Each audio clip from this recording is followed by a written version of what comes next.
Psychology in Seattle. Hey, deserving listeners, I have Rebecca Bloom on the podcast today, and I know a lot of you love her, and so I thought we would answer some Rebecca-oriented questions, and we would also talk about Star Trek. What do you say, Rebecca? May the force be with you. Oh, no, cross streams. It's going to be the whole episode. I think it's going to be one big Star Trek reference.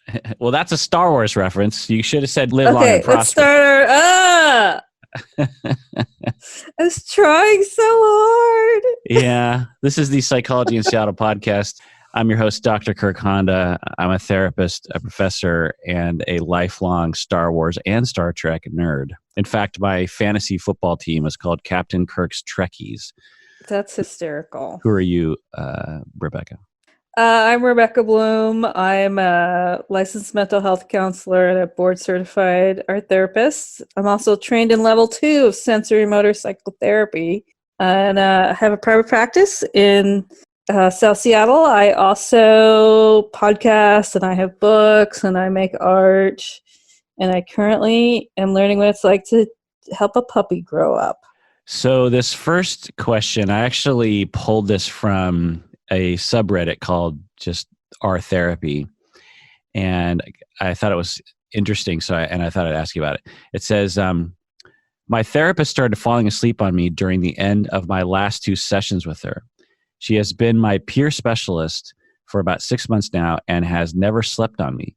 She distracts me a lot. She keeps her phone on the desk at all times, and every time her phone vibrates and rings and flashes because someone is calling her. Between her and her phone, I'm distracted a lot, and when she falls asleep, I start to feel like I start to feeling like I'm just really boring her. I haven't said anything because I am not really confrontational. What do you think about that, Rebecca? So, if I am correct, the term peer specialist, it's not a trained therapist? Is that? Yeah, I don't know what that is.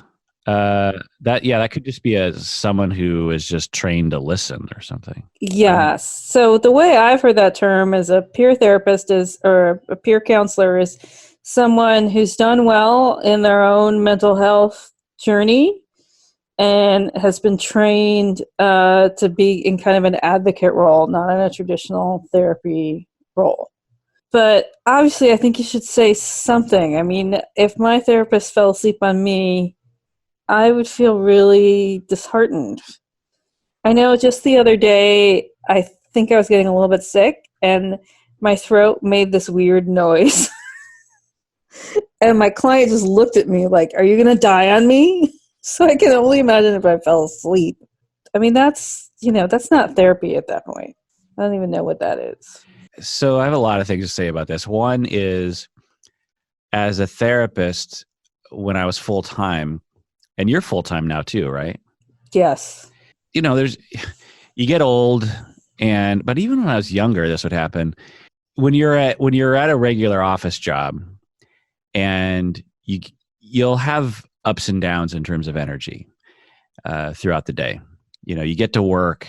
Maybe you're not a morning person. You're a little groggy in the morning. It takes you after lunch until you really kind of get energetic, or maybe you're a mid-morning or a mid-afternoon kind of nap person. And in the morning, you're good. At the afternoon, you're not so good. Well, at a regular office job, you can kind of pull back in terms of your intensity or energy, or maybe even just walk around the block or get a cup of coffee, browse the internet, kind of do something that occupies your time while you're having that low energy point. As a therapist, when you're working full time and you're seeing 8 clients a day and you have a lunch break, you have to be on for all those 8 hours. You have to be completely present and there, and you can't really pull back. You could, but it's not generally smiled upon, and it might be noticed. So there's that. And then if you're tired, it's the same sort of thing. It's so hard to function as a therapist when you're tired and sleepy. Whereas at other jobs, like I said, you could, there's flexibility. Like you're at a meeting and you can just sort of step out, or you're doing some paperwork or something. You're just like, oh man, I need a nap. Like as a professor, I would do this all the time, not when I was teaching, but when I was doing administrative stuff. I'd be in meetings or I'd be doing paperwork and at my office, and I would just lock my door, turn off the lights, get on the ground, and I'd take a nap for 10 minutes or maybe even longer. Sometimes I took like 45-minute naps just on the carpet. And as a therapist, I can't do that. I can't say to my client, I'm going to take a nap for the next, half an hour in the middle of the office. And so I understand that. And I used to have all these pretty elaborate systems. Like I had to figure out when I would use caffeine, because if I just drank coffee casually, I would sort of get so tolerant of it that it wouldn't really work anymore.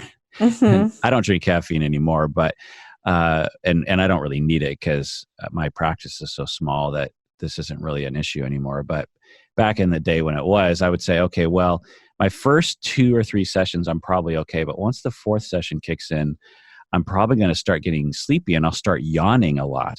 And clients sometimes get sensitive to that, even though I'm actually interested and I'm present. When you yawn like 15 times in 10 minutes, it just makes a client potentially feel like you're bored, which I wasn't.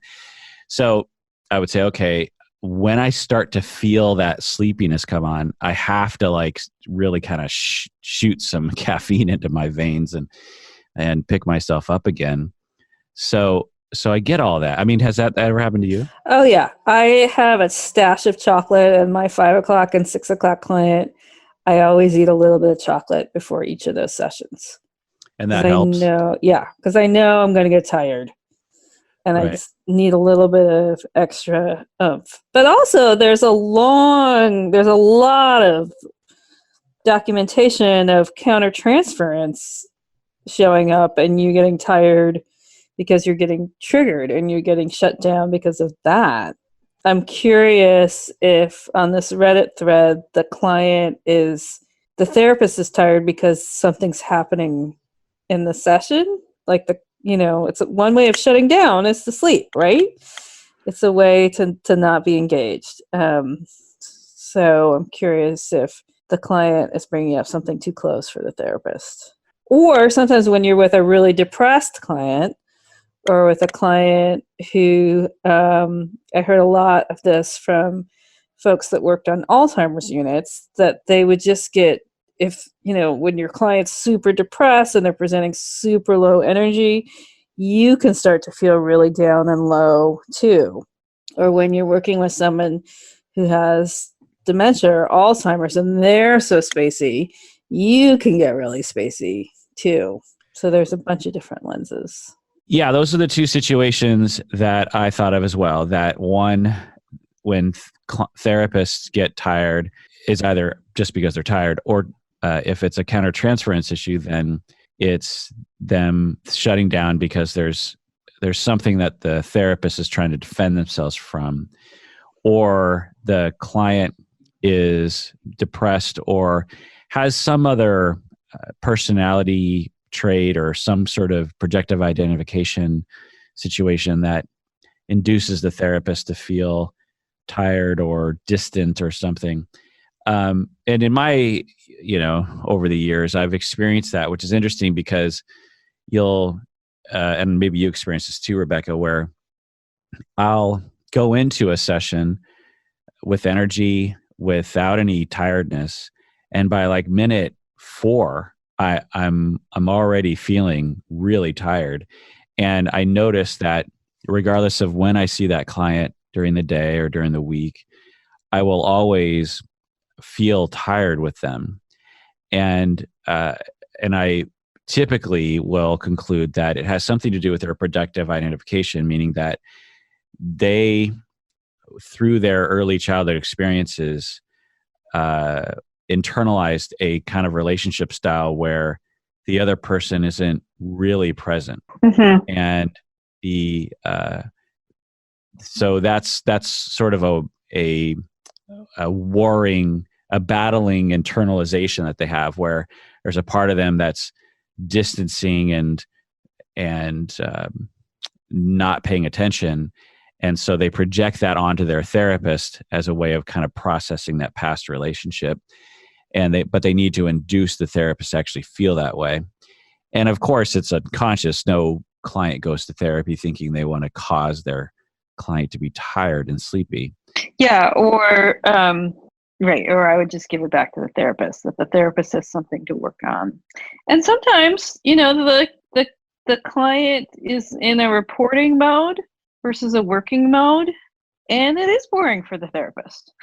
Like, the client doesn't want to do any work, and the therapist is stuck in this situation where, you're just in an experience of being an active lister, and you're not getting to use all your great tricks, and you're a little bummed. Yeah. But I might also characterize those moments as a situation in which the client is kind of pushing away the therapist to protect themselves, and young kids will do this too. Sometimes you'll have a fifth grader who will come in and just report and not really engage with you. And when you try to get a word in, the fifth grader or the adult or whatever will not really regard what you're saying or kind of indicate that, yeah, whatever. So let me get back to my story, blah, blah, blah. Right. And for fifth graders, they're insecure to the point where they don't really trust that if you have a back and forth, that the focus will stay on them, which is what they want because they're at that stage. And so, yeah, I get it. But at the same time, have you ever fallen asleep in session? No. Yeah. I'd like a full on just out. This peer specialist they're calling this person a therapist. I mean, that's another concern, is like this person on Reddit doesn't understand the difference between, what it looks like is that this person thinks that their peer specialist is a licensed therapist, right? Calls them a therapist, which would be important to check out. Right. Because also, like, how many therapists do you know that have their phone buzzing on the table too? Well, not many, but I've seen it before. I tell this story all the time. Early in my career, I was doing co-therapy with a family, and I was working with another therapist. And I didn't know her that well. And in the middle of session, her phone rings. And as soon as her phone started ringing, I was mortified for me and the family and her. And I thought, oh my God, she left her phone on? I mean, what a dunce. And then she grabs the phone. I think she's going to just, turn it off. And she answers it. In the middle of a family therapy session, there's like 7 family members, and she answers the phone and says something like, "Oh, hey, so yeah, how you doing? Yeah, let me call you back. Wait, what? Oh, well, don't worry about it. Okay, yeah, I'll call you back." And I was. Now, the family's probably like, well, sometimes you get a phone call and you just answer it. But for my anal frame keeping self, as professional self, I'll never forget it. And so I wouldn't be surprised if I hear so many stories from people who email in, but even just my colleagues who go to therapy, they'll tell me, like, one of my colleagues goes to a therapist who, it's in her home, she goes to her home and it's in the basement, and her therapist is almost always late, even though, oh my God, even though she can hear the therapist walking around upstairs. And one time it was like 20 minutes into the session, and she's just sitting there, and the therapist comes downstairs randomly and goes, "Oh, that's right. There's an appointment right now." And my colleague is like, "Yeah, well, I just really like this therapist a lot." And I'm just like, but what? Again, for me, I've been late to a client session probably like 10 times, even when I was doing in-home therapy, and I would have to drive to Vashon Island, to Kent, to Everett, to Tacoma. I always made sure I was there extremely early Mm-hmm. because I just consider the frame of therapy to be so important, even if 90+% of my clients wouldn't really mind if I was a couple of minutes late. Now, I have the privilege now that I work at home and have been for many years that it's extremely easy for me to be here. But anyway, I just find that there's this, for you and me, we're like, well, of course I'm not going to answer my phone. Of course I'm not going to fall asleep. But I don't know. I hear a lot of stories. Yeah, well, and it is a fear of mine. Like, actually, I'm thinking about taking a heritage trip to Poland next year, and I'm trying to figure out how long do I need to be back to be over my jet lag so that I wouldn't fall asleep in a session. So I'm like thinking about this way in advance because I know how bad jet lag hits me, and I'm always surprised. Like, the trainer I love working with, Janina Fisher, she's always flying all over the world, and she's never tired. It just blows my mind. So, I think it really shows how engaged and connected someone is if you know that they're, just flew in from God knows where yesterday and they're able to be awake. So the idea that like someone's in their normal life and they're falling asleep, there's something is clearly going on. Yeah. Recently, one of my students said that another professor at my university, whom I know, totally fell asleep in the middle of teaching a class. Really? Yeah. Like there was a discussion going on and Oh. he just fell asleep, started snoring. Oh, God. And no one knew what to do. Right. Mm-hmm. I would have punched him. That's just me. No, the students just like looked at each other and just continued to discuss. And eventually he just woke up randomly and tried to play it off like I don't think from the way they were describing it, it was like he didn't know he had fallen asleep. And I just can't imagine that happening. I mean, when I'm teaching, there's so much focus on me and there's so many things I'm thinking about. I just can't imagine just like nodding off. I mean, if I was a student, for sure. But as a teacher, it's just so interesting to me. It'd be like performing on stage as a musician and then somehow just like falling asleep in the middle. Anyway, so before we get to Star Trek, I have actually a question from someone that they wanted to ask you about. So this email is from patron Katie from Detroit. She says, what do you and Rebecca Bloom think about Facebook's new remembering feature for people who have died? I just went to a loved one's Facebook page, and although he died a year ago, I was really surprised to see that his page was changed to remembering. It made me super sad. What are your thoughts, Rebecca? Well, I've actually thought about it for myself and have put things in place, I think, so that would be available. We're all trying to figure out social media for the first time. But what do you mean? You actually have to sign up on Facebook for a remembering situation? I think so. I think you designate someone else as your administrator for after you pass. And they maintain your page, as far as I know. Interesting. So Facebook doesn't just know that you died, as far as I know, although that could have changed. Maybe they know now. So I guess I would do it. That's what I'm saying. I do know someone I care about died. We weren't that close anymore, but I do rely on his spouse to kind of give updates about their family, and people are constantly connecting. And so I think about someone that doesn't have someone that active in their lives. How would you remember them? And the way that we do everything now, which is if you're in my generation on Facebook. I'm curious if Snapchat has a remembering section for the younger generation. Would you do it? Yeah.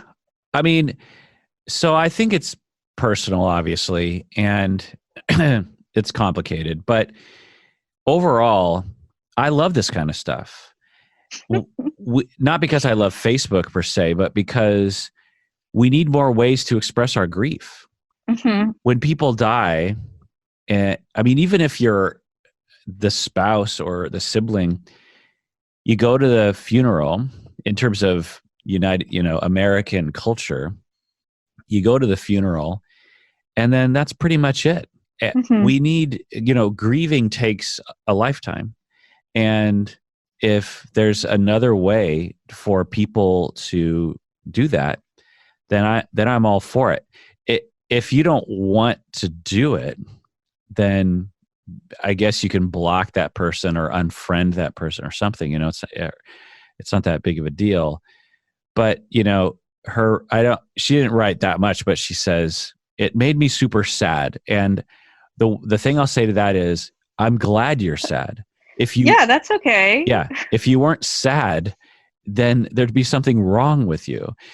It's a sad thing that your loved one died, and if being reminded of that is really tough for you. So there's two ways of looking at it. One is like, look, I was just trying to go through my day, and I was just flipping through Facebook, just wanting to be mildly entertained, and then boom, I'm reminded of my loved one's death, and I was crying, and I wanted to go home. And in that kind of situation, then okay, maybe there's some kind of setting you can say of like, I don't want to be, I only want to be able to you can mute certain people, so you can on Facebook, right? So you can say, I don't want to see this unless I choose to see it. But if you're just flipping around at home and you have time to cry and be sad, and you're reminded of him through this remembering, thing, then I'm like, great, that's a wonderful thing. You deserve to feel the regular human emotions associated with losing someone that you remember. Yeah, and I had someone, I didn't know that they died, but I just went to Facebook, stalked them, and what came up was a memorial page. And they died in 2007. Is that right? So they've been dead almost 12 years now. And I remember I was really glad that that page was there and I could read through everyone else's remembrances of this person. And I think I still go back from time to time and check in on that page, because it's my only, in this culture where you're so dispersed and you may not know anyone else's friends, you may have a singular relationship with that person. It's really hard to mourn someone because we can't do it in community, which is how we've been mourning for every time up until the last 20 years when we're all splintered. Right. So this is another way for us to not be splintered. And I have a friend who died as a soldier in Afghanistan, 8 or 9 years ago. And a lot of people post to his page, and when his birthday comes up, there's a lot of posting, a lot of activity, and I participate in that too. And without Facebook, I'm just thinking, I'm just realizing this right now. If there wasn't for Facebook, there would be no discussion in my life about this friend of mine's passing. And I mean, maybe if I met up with his sister, whom I see occasionally, it might come up in conversation, but it might not. We might just be, just talking about other regular things.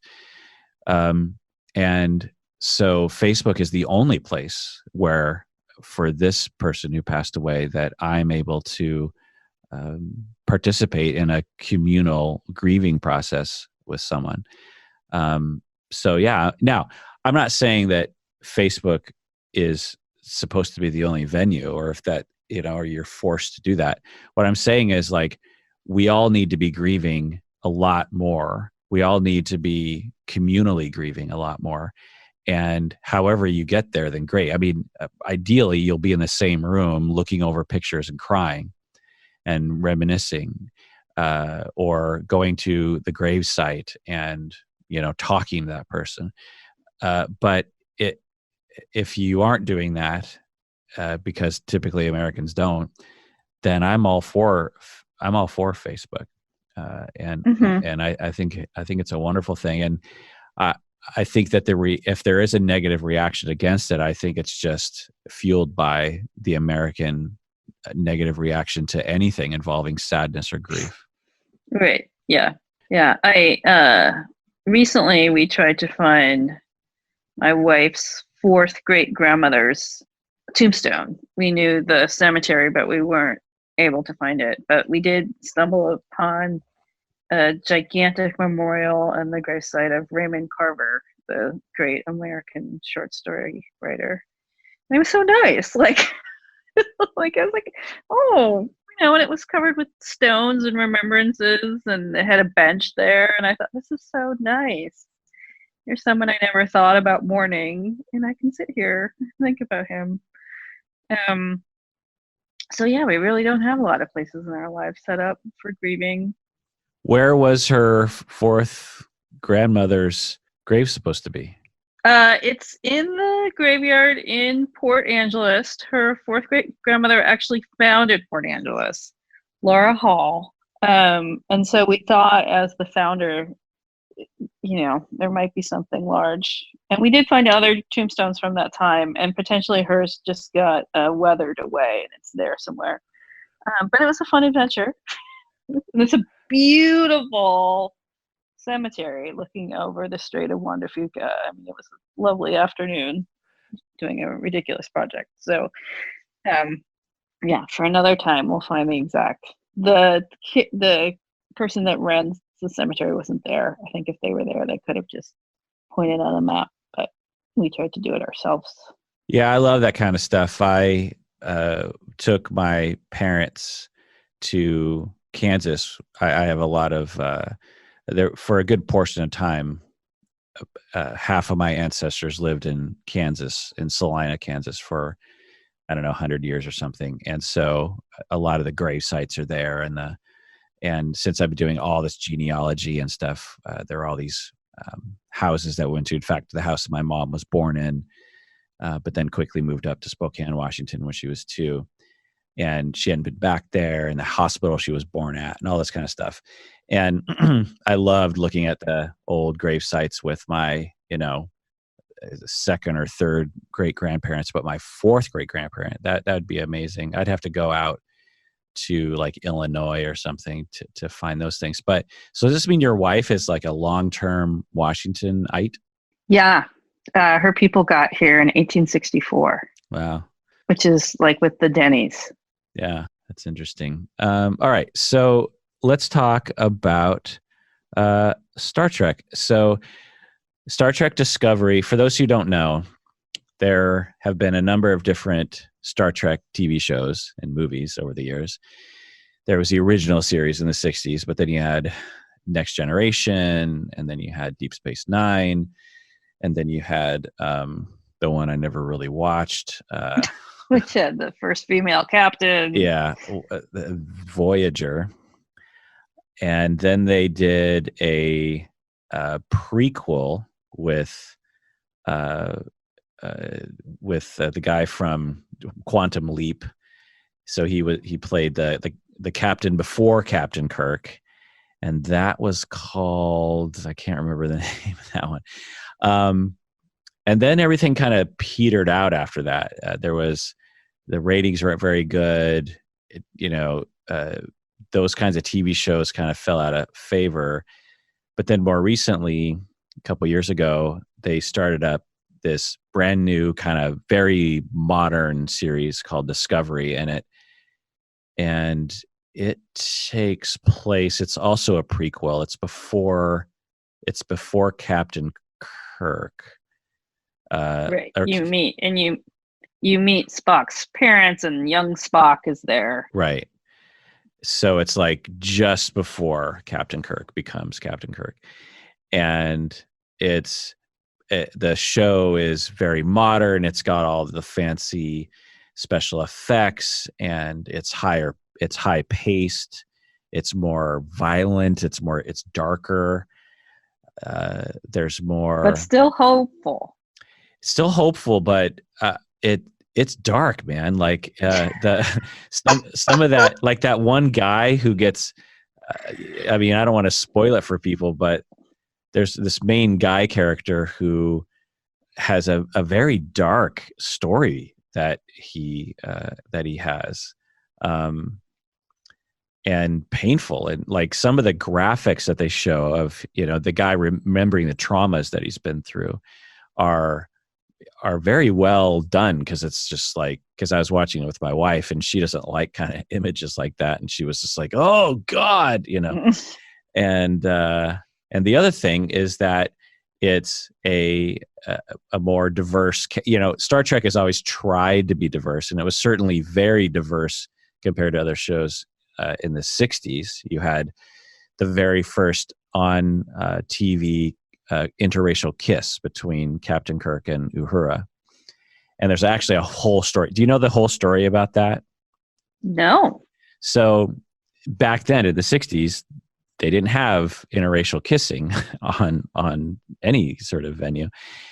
And, Gene Roddenberry was always trying to push the envelope and didn't like all the racism and stuff. And I mean, he was a problematic person also. He was a narcissistic asshole from what I understand, but he was always trying to push the envelope on that. And so there was this scene where they were going to have Uhura and Captain Kirk kiss, and but the script was that in order to make it somehow palatable to, the censors or to American audiences, it was the aliens were controlling Captain Kirk and Uhura to kiss. So they weren't wanting to kiss; they were being forced to kiss.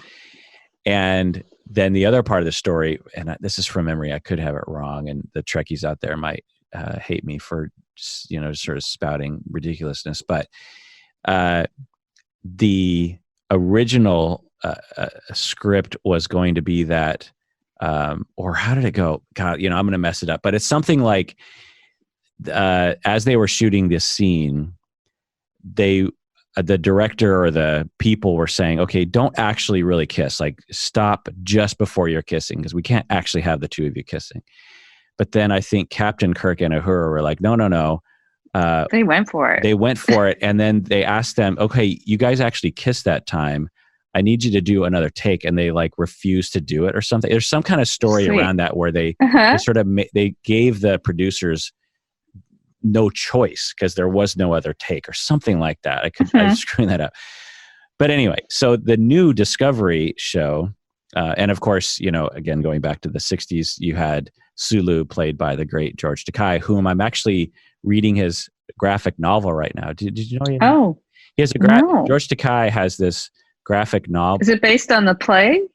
I don't know, but the graphic novel is about his childhood in prison camps in the United States they always call them internment camps, which is really stupid, but in World War II, his family and him were locked up because he was Japanese American. Do you know that they have a play as well on that? He has a play? Yeah. Oh, okay. So yeah, maybe it's somehow based on that. And it's great. It's a great graphic. I'm not super into graphic novels, but this one's very riveting. It moves real fast, and it's obviously very personal to me because I had my family members were also locked up during World War II. So anyway, but yeah, George Takei, who you had the Japanese American guy, you had a white guy playing a Russian, you had an American guy with a bad Russian accent, you had an American guy with a bad Scottish accent. But anyway, so the new Discovery that just came out is even more diverse. It's not maybe as diverse as other kinds of things, but it's pretty diverse. The main character is an African-American woman. Anyway, so the new show is pretty interesting. And Rebecca, I know you wanted to talk about it. So what do you want to talk about?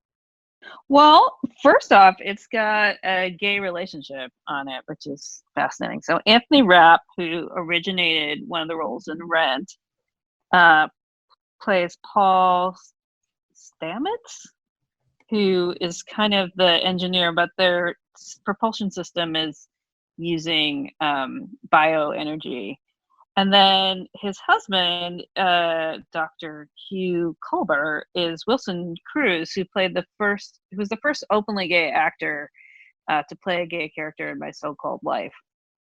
So watching them be a couple is so fantastic. But also there's other aspects, like probably my favorite part of the show is when, oh my god, I'm spacing the other name. Tig Notaro comes on as a tough as nails engineer, and she and Anthony Rapp don't get along. And also, her name on the show is Jet Reno, and so my fantasy is that she's the unknown love child of Joan Jett, and Janet Reno. But they don't agree. They don't talk about being gay. They are talking about complex scientific principles. And I realized in watching them do that, this might be the first time ever that I'd watched two out gay actors talk about science.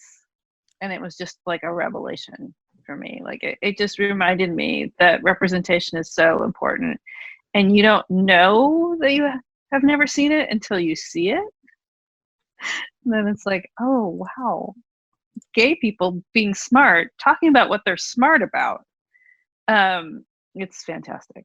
So I'm loving it. Although I was trying to find stuff to get ready for this podcast, and man, the super Trekkies are down on the show. There's a lot of really negative nitpicking out there, and it took me a while to find like anything positive.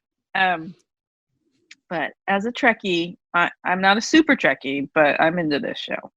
Yeah, well, as a nerd and as someone who's named Kirk, I have to be a super nerd about Star Trek. Yeah, so Tig Notaro is great. I actually haven't gotten to that point in the series. Oh. I'm only like a little bit into season 2. But yeah, I heard Tig Notaro was going to be on it, and I just thought it was brilliant casting. And I love everything Tig Notaro, everything she does.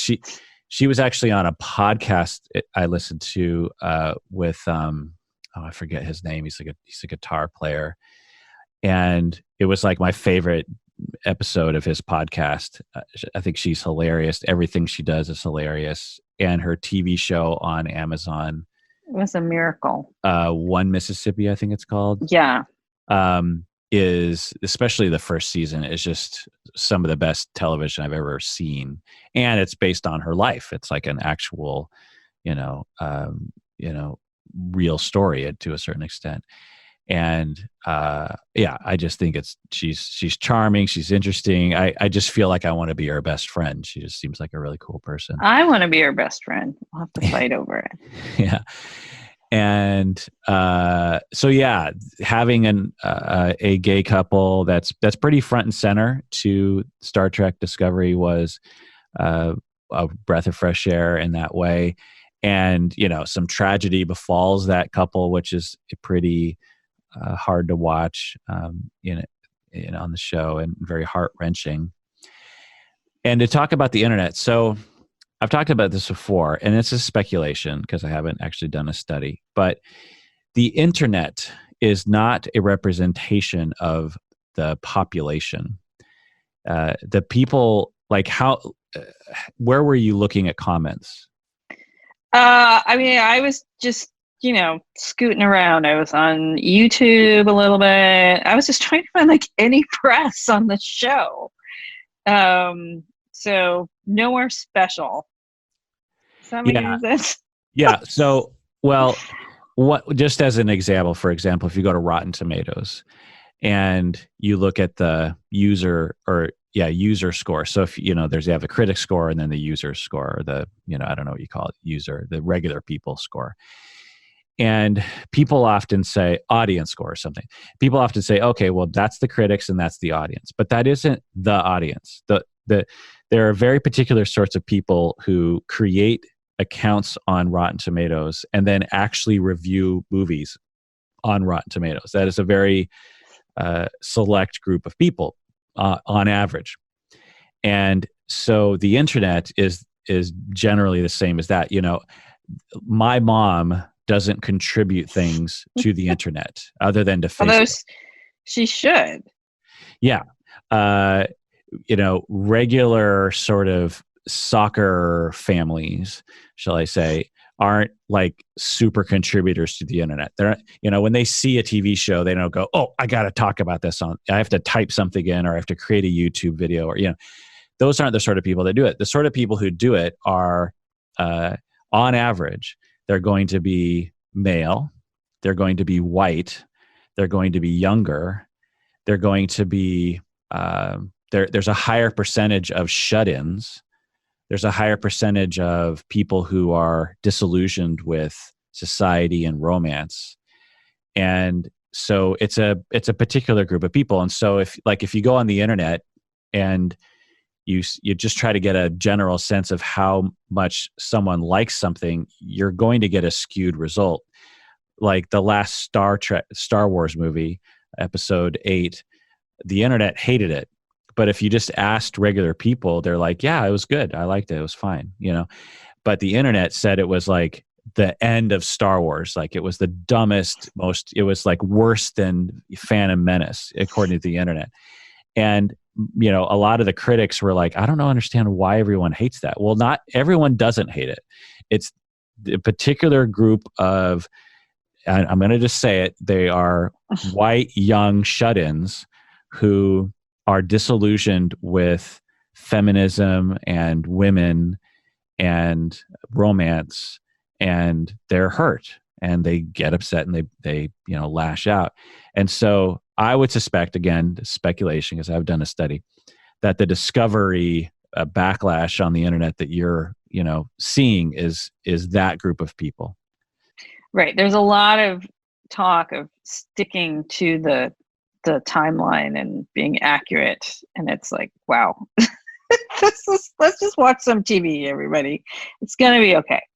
So the other thing that I'm really fascinated with is the Michael Burnham character, who is deeply challenged. Like she is born into a human family, of course, with every narrative. Her parents die, and then she's raised on Vulcan. And so in the first season, there's this huge battle in her of how human to be. She also gets charged with mutiny. So it's interesting that the main character immediately falls from grace in the first episode, and yet you love them anyways, which I think is really modern storytelling. And I love that twist. What did you think of it? Yeah, I mean, overall, I liked the first season and that storyline and her character. The complaint I have about it, and maybe why I haven't gone back to it in a couple months, is I feel like I have to really pay attention because there's so many things that happen so fast. Like in regular Star Trek, episodic television, particularly going back to Next Generation, and to a lesser extent Deep Space Nine, Voyager was much more of a show where you had to watch every episode and kind of pay attention. But going back to Deep Space Nine, and of course the 60s show, is that you didn't have to be paying attention that closely. you could, especially from episode to episode. You want to be entertained. Yeah, and with this show, with Discovery, I found myself 3/4 of the way through the first season going like, wait, what's happening? who? Oh, that's right. They have a Klingon in prison on the ship. Like, where did she come from? And what's her? Is she the good Klingon, or is she the bad Klingon? Like, I just started forgetting things, and that's not the fault of the show. It's just because I was watching it with my wife with a couple glasses of wine at night, and just maybe drifting in and out of sleep and not really paying attention or something. And so that's my complaint, is like, I wish they would have told me, by the way, you're going to have to pay attention to this stuff, or else you're going to lose the storyline. Right. There are twists upon twists upon twists in the first season that I really enjoy, because I love that stuff. I grew up a latchkey kid watching more TV than probably anybody ever should. And I can predict a plot pretty often I have a sense of what's going to happen because there's so many tropes out there. And this show, I was like, didn't see that one coming. Like, so I loved it. Like, that got me riled up and like ready to watch more, because I'm so rarely surprised by things. So I really enjoyed that part. I was listening to a bunch of interviews, and the woman, Sonequa Martin Green, that plays Michael Burnham, she said that she planned on being a psychologist and ended up being an actress. And you can really see that in her. There's like a warmth and an investigation of, like, especially in the second season, of the human condition, that is just very inspiring. And I really get a lot out of the depth of her character trying to figure out her own story. And she actually has a moment, this is a spoiler alert, but she meets her mother and they speak scientist to scientist. So to see two Black women speaking scientist to scientist, it was like, God, this show is really pulling it out in terms of who gets to have what conversation. It's not just that the actors are there playing the characters, but it's what conversations they get to have as those characters that are really different. And I'm living for it. Yeah, and I sort of get why some Trekkies aren't super into this show, because it's really a departure from the style of the previous series, in that the Deep Space Nine, Voyager, Next Generation were kind of sterile and slow and were wonderful. I mean, I was a massive Next Generation, Deep Space Nine fan at the time, but when you watch those shows, it definitely is dated and very different from the style of TV that is made today. And so they made a pretty big leap to modernize this show, while obviously trying to keep in tune with the universe. Like, there's as a Trekkie myself, there's a ton of fan service in Discovery that they wouldn't. Oh yeah.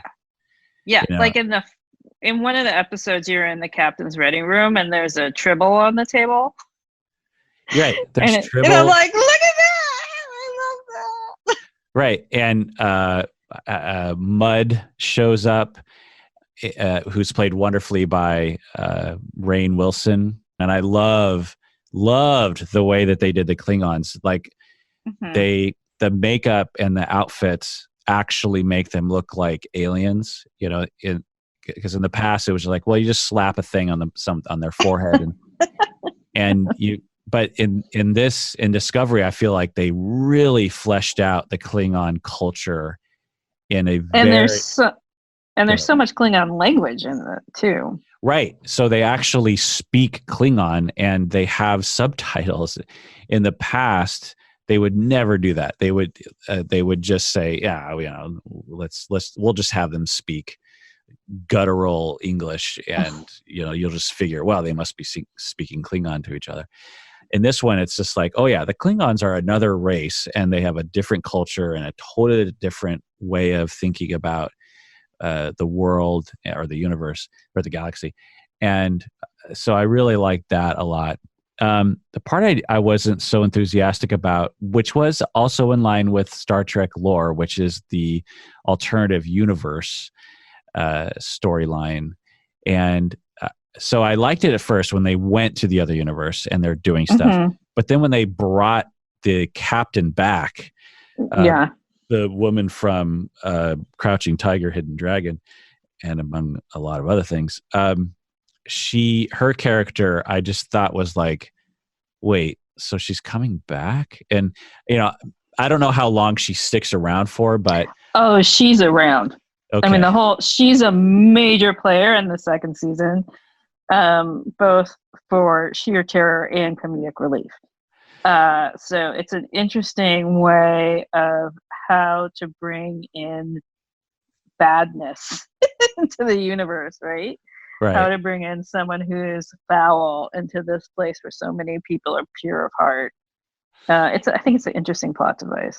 Yeah, and I just found that maybe she doesn't pull it off quite well, or the outfits were a little silly. Like in the alternative universe, they all had like armor on, or armor like accessories. They weren't actual, because it's not like a phaser is going to be worried about a little bit of metal, but so that storyline kind of lost me.